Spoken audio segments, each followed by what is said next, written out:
So I think that the reason I'm putting this video out here now is because I've been mulling over these situations and comparing them to each other for over a year now. Before that, I think I'd given some thought to them, but with all the conversations that are going on right now in the world, and specifically the concept of defunding the police, specifically in schools, I feel like this needs to be shared. And I realize this is coming from a perspective of a first-generation white female who has been a product of Chicago public schools and now teaches in a Chicago public school. Things have changed in the amount of time that I have spent in and out of, since I've been in CPS, obviously.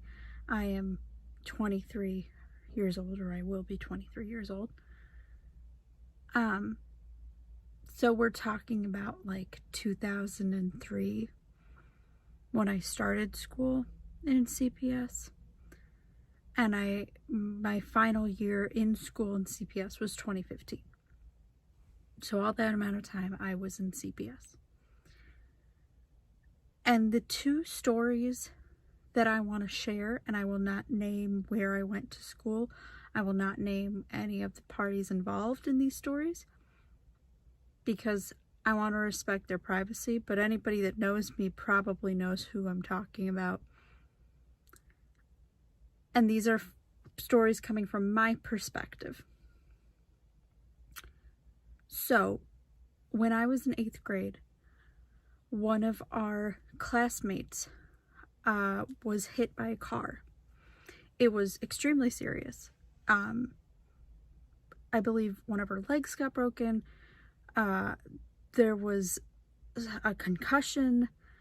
She was literally inches away from hitting her head on the curb. It was really serious. And some of our other classmates were with her when it happened.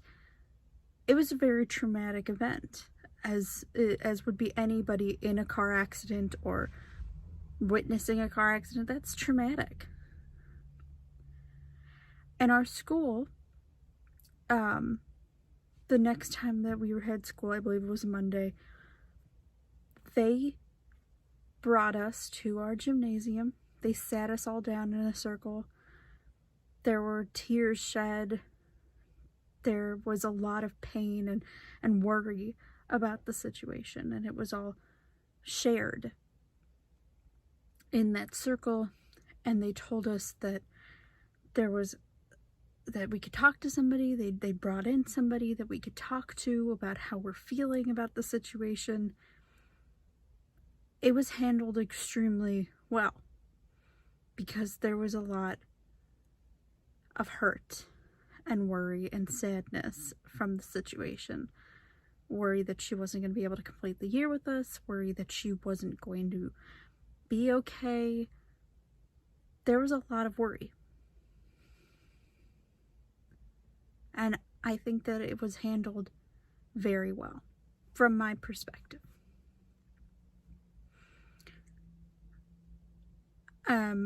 I will also frame this in that I went to a majority white public school for elementary school. There was a fair amount of diversity within the school, but it's in a majority white neighborhood.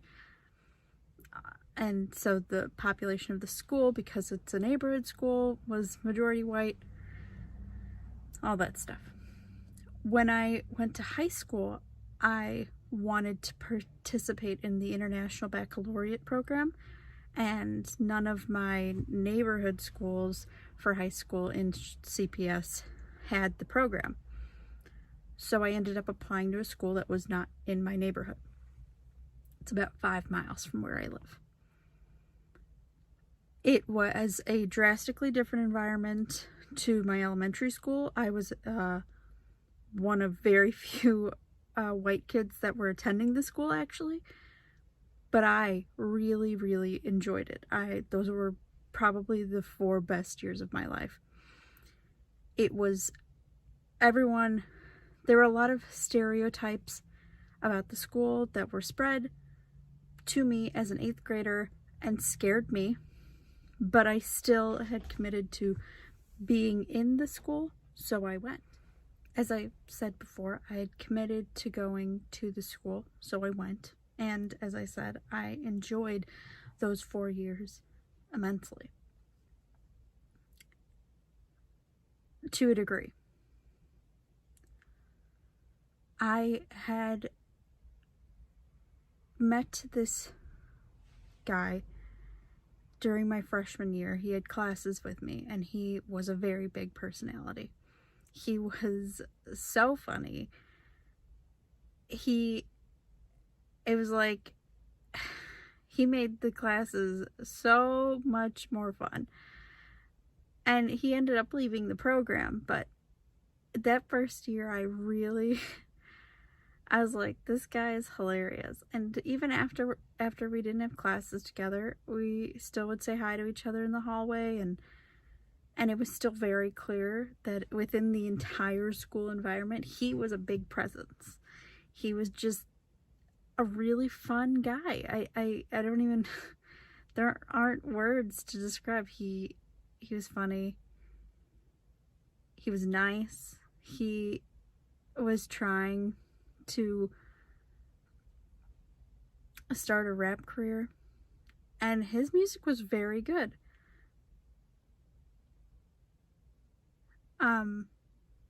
But our junior year, literally a week or so before we were supposed to be taking the the ACT, my apologies, he ended up getting shot in a drive-by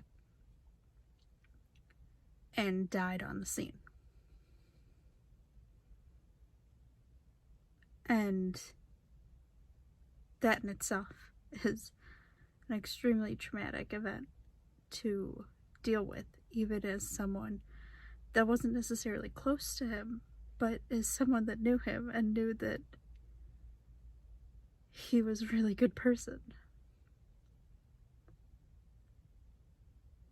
And I could only imagine what it was like for people that were close to him. And the way it was handled at our school was that it wasn't. He wasn't talked about. They specifically avoided talking about it. They had no assembly. They did not bring in any grief counselors. They didn't even acknowledge that anything had happened. And they actually took it even a step further, in that people were putting things in front of his locker to memorialize him, and they made them take it down. And I was so confused. They were literally stunting the grief process by letting no one process what the hell had happened. Why didn't they let anybody grieve? Well, one big assumption there could be he was black. But the next assumption that was made, despite being disputed by everybody that knew him, was that he was in a gang.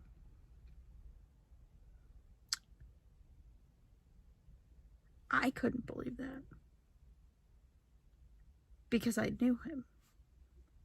But obviously, I wasn't very close to him.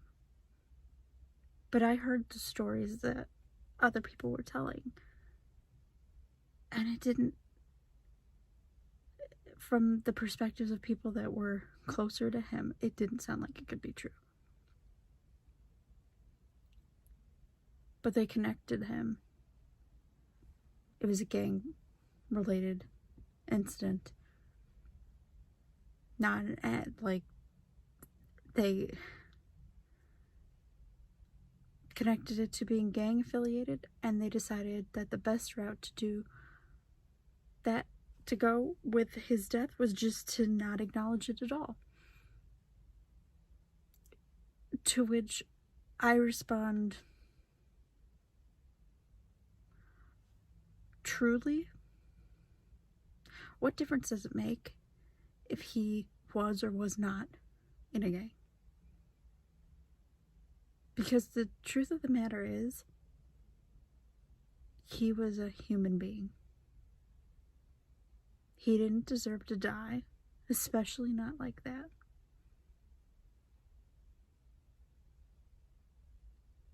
And to take this thing that could have happened outside of school, that he could have been involved in something, but that was outside of school. In school, he was loved by a lot of people. And you're destroying his memory by not letting people grieve him.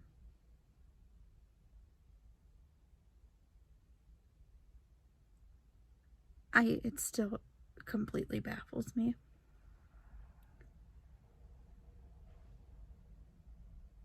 And I also recently, because I've been reflecting on this, I went through articles that were talking about his death, and the one that really hit me, it said he was killed.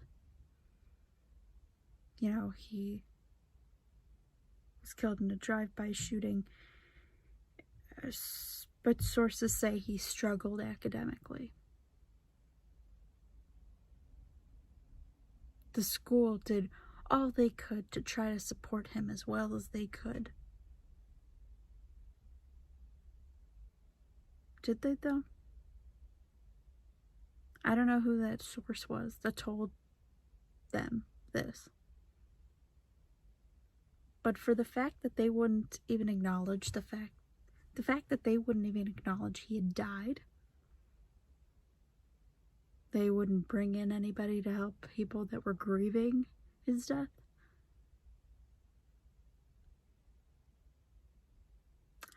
I feel like that's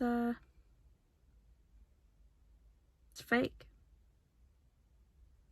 How could the school have been supporting him so much? But when he ends up getting shot, they don't say anything.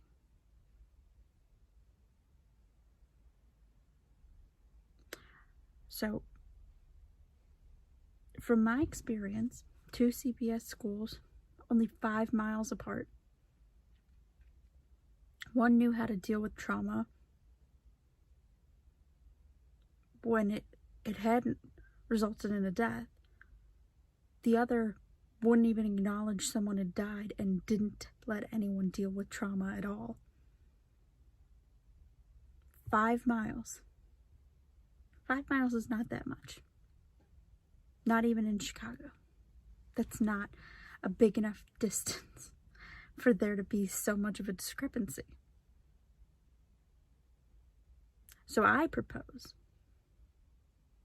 instead of having police officers in schools that are villainizing black kids, specifically black boys, making them feel like they're being watched 24/7 when they're in school, not letting them be trusted, because it's a vicious circle.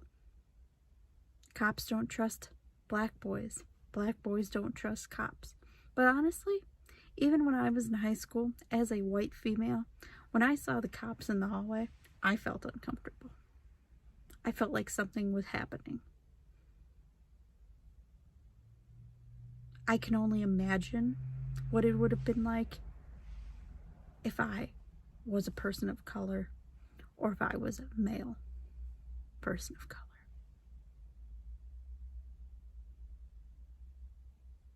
I can only ever imagine that. And even then, it'll still not reach the point where I'll ever understand. But I know there's a problem because one of my friends gets shot and no one talks about it. Gets shot and dies and no one talks about it.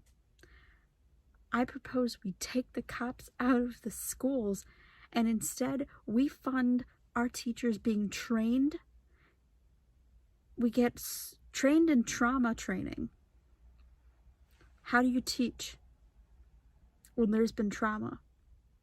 A lot of focus has been on, I've seen multiple professional developments online now because there's a pandemic going on about teaching when trauma has occurred, because this is a traumatic event. And it is, of course, there's so many people that are dying from this virus. But what about in the neighborhoods that there's already trauma? There's trauma every day. There's kids coming in and having to discuss the fact that someone got shot outside their building and there was blood on the sidewalk.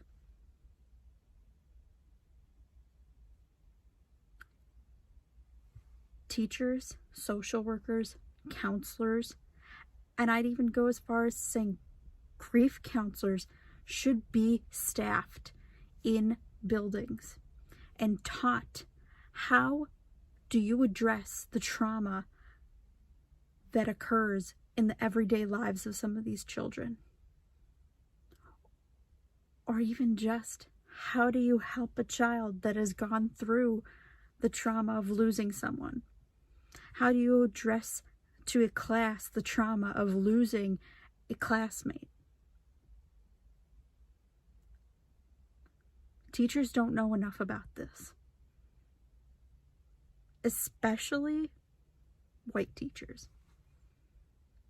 White teachers, especially if they've grown up rather reserved in the environment, in a majority white neighborhood, I can never understand the trauma of a small child coming in and saying someone ran into our house last night because someone else was shooting at them. I can never understand that. Never. But I need to understand how to address it. I need to understand, how can I support the children that are sitting in front of me that have gone through this?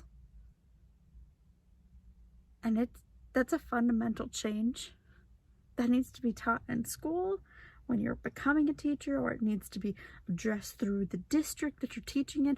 I don't know the solution here, but I know that it needs to happen, because there is too much emphasis on this kid can't be helped, but you don't know what's going on in that kid's life.